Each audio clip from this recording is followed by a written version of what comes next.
Oi, gente, a paz do Senhor Jesus. Sejam bem-vindos a mais uma aula do Apocalipse, versículo por versículo. Hoje continuaremos o capítulo 9 e estudaremos dos versículos 3 ao 5. Pois bem, pessoal, vocês já sabem que nós estamos estudando a respeito da quinta trombeta que foi tocada, e no versículo 3 a gente vê falando aí, ó. E também da fumaça saíram gafanhotos para a terra. Gente, é importante mencionar que esses gafanhotos aí não são literais, como a gente percebe lá em Joel capítulo 1. Muito pelo contrário, eles são demônios que foram libertados pelo diabo, embaixo da vontade permissiva de Deus, nos versículos 1 e 2 que nós já estudamos nas aulas anteriores. Então, o diabo foi lá e libertou esses gafanhotos para poder executar aí o juízo conforme Deus fará no período da grande tribulação. Agora, os homens que sofrerão esses juízos, gente, são aqueles que amaram mais as trevas do que a luz e, consequentemente, mais a mentira do que a verdade. Então, nós percebemos que isso já está no nosso meio. A sociedade está cada vez mais depravada e isso, pessoal, é irreversível. Nós vemos a mudança de comportamento nas pessoas, sabe? A crueldade sendo cada vez mais criativa em nosso meio. Tanto dentro, vamos dizer assim, da igreja, a gente vê as pessoas amando mais a luz, mais as trevas do que a luz, quanto fora. Na sociedade está pior ainda. Dentro da igreja nós vemos muitas aberrações também acontecendo, o que está dificultando a pregação do evangelho. É muita gente falando uma coisa e vendo outra, né? Não se submetendo, enfim, arrumando uma série de confusões dentro da igreja. Mas mesmo assim, o Senhor Jesus vai trabalhar e o plano dele vai ser executado com maestria. Então, os gafanhotos aí, eles não são literais, né? Por que que fala, no caso aí do versículo, ele segue dizendo, e foi-lhes dado poder como tem os escorpiões da terra. Gente, o escorpião, ele tem um elevado poder de destruição, e é isso, esse poder também que esse gafanhoto vai ter, né? Nós vemos aí em Lucas capítulo 10, versículo 19, eis que vos dei autoridade sobre serpentes e escorpiões e sobre toda obra do maligno, e nada vos fará dano algum. Então, no contexto que a gente vive hoje, nós temos autoridade para repreender lá, né, no cenário futuro aí de grande tribulação, né, período tribulacional, enfim, não será possível repreender esses gafanhotos, eles serão indestrutíveis. Então, por mais armamento militar que haja, recursos e tal, não será possível destruir esses ferozes inimigos. Agora, por que que a Bíblia aponta também escorpião? Sempre que ele aparece, gente, ou na maioria das vezes, vamos dizer assim, aponta para um juízo mais severo. Olha esse versículo aqui de 1 Reis, capítulo 12, versículo 11. Assim que, se meu pai vos impôs jugo pesado, eu vou aumentarei. Meu pai vos castigou com açoites, porém eu vos castigarei com escorpiões. Então é algo mais intenso, mais forte, mais doloroso. Isso que a Bíblia está deixando claro para nós aqui, que esses gafanhotos virão fazer. Até porque eles incentivarão os homens a se odiarem, a se matarem, uma vez que eles estão vindo do Tártaro, aquele lugar que tem trevas, escuridão, que tem a grande fornalha, que nós vimos na aula anterior, então eles vão trazer essas trevas para a terra. Então os homens vão se matar, né? Vão tentar se matar, vamos dizer assim, né? Vão se odiar, enfim, o mal vai proliferar aqui. Então, esses gafanhotos, gente, não são literais, conforme eu já falei, eles são anjos caídos, tá? Por que que não são literais? Veja bem, ó, o versículo de Provérbios, capítulo 30 e o 27 diz aí, ó, que os gafanhotos não têm rei. E nós vemos que esses aqui, eles têm um rei, mencionado lá no versículo 11, que é o próprio diabo, que Deus autorizou libertá-los. A gente viu no capítulo 9, versículo 1. Eles não têm rei, mas eles marcham todos em bandos, isso aí, eles são organizados, são unidos, ao contrário, muitas vezes, da igreja de hoje, pessoal, que a gente vê uma desunião, que gera uma competição, né? Muitas vezes uma igreja querendo ser uma denominação, querendo ser melhor do que a outra. Irmãos, o reino de Deus não pode ter competição, e sim adoração, porque é dessa forma que nós vamos servir ao Senhor e cumprir a nossa missão como devemos, né? De acordo com a expectativa que Deus tem em nós. Uma vez que você sabe que Efésios capítulo 2, versículo 10 diz que nós somos feituras dele, criados em Cristo Jesus, para as boas obras, ou seja, para nós praticarmos as boas obras, as quais Deus de antemão preparou para que andássemos nelas. Então, precisamos ser unidos, precisamos estar aí sempre focados no mesmo objetivo.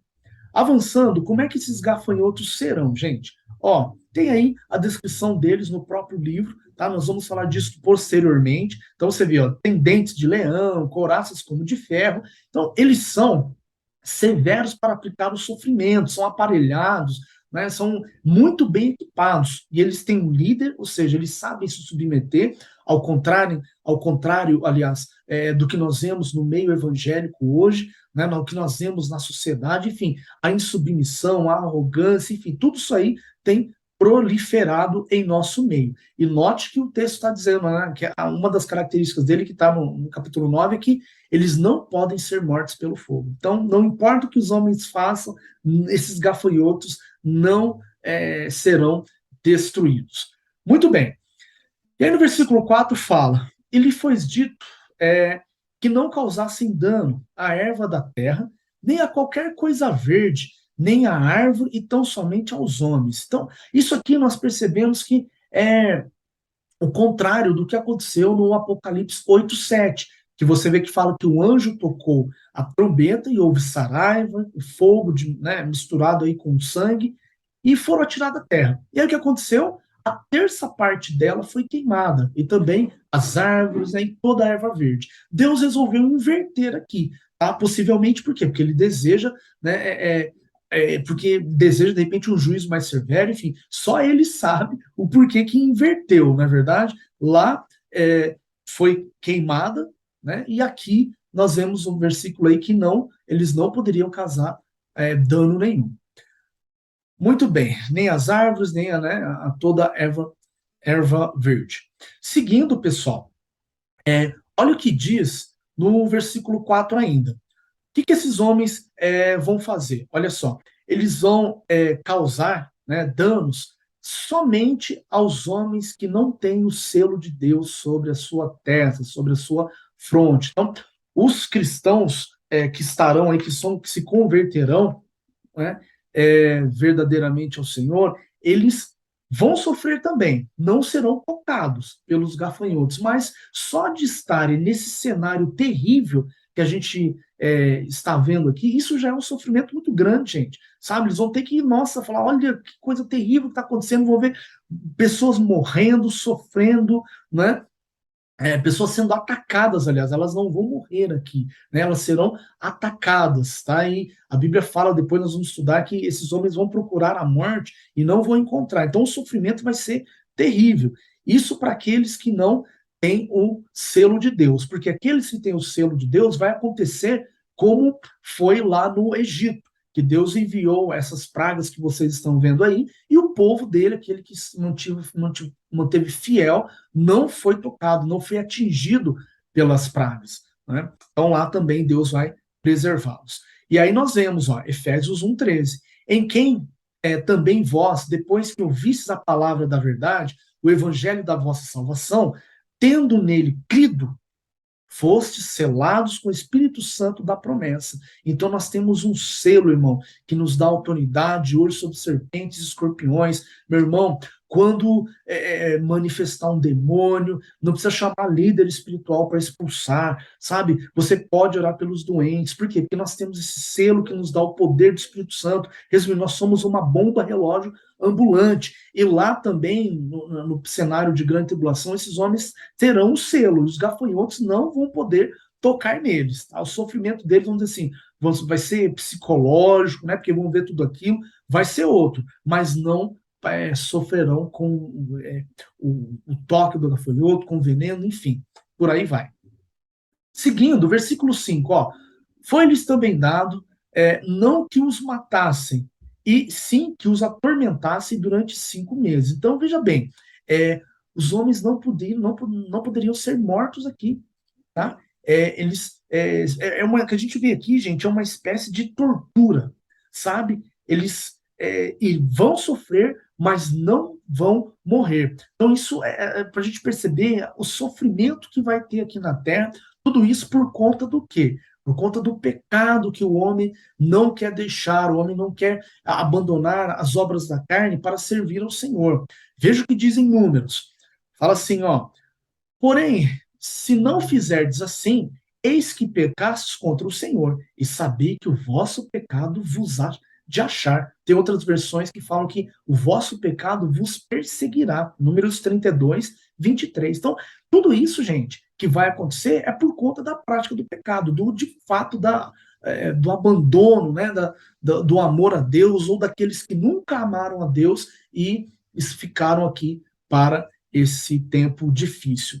Jeremias capítulo 2 começa aí dizendo, ó, versículo 19: a tua malícia te castigará, e as tuas infidelidades te repreenderão. Sabe, pois, e vê que mal e com amargo é deixares o Senhor, teu Deus, e não teres temor de mim, diz o Senhor dos exércitos, tá vendo? Então, nós, até nesse tempo que vivemos, gente, colhemos aquilo que plantamos. Isso é fato, tá? E lá também vai ser da mesma forma, só que juízos muito mais intensos, vamos dizer assim. Aqui nós colhemos consequências, eles colherão consequências também lá, só que recheadas de juízos que serão enviados por Deus.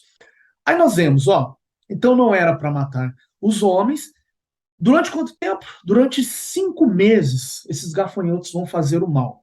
Gente, esses 5 meses, tá, que eles vão ficar aí soltos, quando a gente faz uma comparação aí com o natural, a gente percebe que é o tempo da vida de um gafanhoto. Depois que esses demônios vão maltratar os homens, eles vão voltar para o abismo. Então a gente percebe que a vida de um gafanhoto natural tem em torno de 5 meses, né? Depende de maio aí a setembro, da primavera até o verão, e toda a destruição que eles têm que causar é nesse período, na natureza. Também esses aí que são os espirituais, os demônios vão agir da mesma forma, sabe? Agora, a pergunta é, pessoal, Deus já usou esse período de 5 meses para entrar com algum juízo na terra em algum momento contra as pessoas? Vamos ver. Olha o que diz aí em Gênesis, capítulo 7, versículo 11. No ano 600 da vida de Noé, aos 17 dias do segundo mês, tá vendo ali? Nesse dia romperam-se todas as fontes do grande abismo e as comportas do céu se abriram. Então você vê que segundo mês começa o dilúvio. Ó, segundo mês ali, cadê aqui? Do segundo mês ali, a gente vê, eu sinalizei errado ali, gente, mas ó, é o mês de. Tá escrito ali lar, tá vendo? Eu falei da colheita de linho, cevada, etc, etc. Tá bom? Então, o segundo mês começou o dilúvio. Depois nós vemos o capítulo 8, fala assim, ó. No dia 17 do sétimo mês, a arca repousou sobre as montanhas de Ararat. Então você vê, ó, no dia 17 do sétimo mês, isto é, 5 meses depois, a arca repousou sobre as montanhas de Ararat. Então, Deus já usou esse tempo também para executar juízos. Você vê como é que a Bíblia é maravilhosa, né, gente? Ela explica a si própria. Lembrando que Ararat, gente, não é um monte, como às vezes a gente ouve falar. É uma região que tem várias montanhas, tá? E aí vai falando o texto. E as águas foram minguando até o 10º mês, em cujo primeiro dia apareceram os cimos dos montes. Muito bem, pessoal. Então, o sétimo mês ali, ó, é o mês que se chama de Tisri, tá vendo? Então, exatamente 5 meses foi esse período aí do dilúvio que caiu sobre a terra, tá? O tempo que o Noé ficou na arca foi maior que esse, mas o tempo que choveu foram 5 meses. Vamos lá. Então, a profecia revela para nós, gente, o período de juízo. Você vê? No caso dos gafanhotos, 5 meses. Né? Lá no dilúvio também, 5 meses. Pessoal, avançando aqui, você vê, ó, que fala: e o seu tormento era como o tormento de escorpião quando fere alguém. Então, é uma dor, é uma ardência que causa inflamações, sabe? Que causa. É como se você tivesse. A pessoa, quando é picada por escorpião, é como se ela ficasse tomando agulhadas, sabe? Entre outros sintomas também que tem. Olha aí para você ver: formigamento, vermelhidão, tá vendo? Inchaço, vômitos, náuseas, enfim, há convulsões, até mexe com né, o coração. Você tá vendo que tem alterações cardíacas. É por isso que quando a pessoa é picada por escorpião, nossa, ela tem que correr para o hospital. Senão, corre o risco, ela já está correndo um risco de morte por consequência disso. Muito bem. Seguindo aqui, pessoal, vou parar, tá? E eu não posso deixar de fazer aquele convite especial de Jesus Cristo para você que está me assistindo, que ainda não se converteu. Veja bem, nesse período, gente, nós temos que entender que vai ter muito sofrimento na Terra, tá? E só aqueles que têm o selo de Deus serão poupados lá na grande tribulação.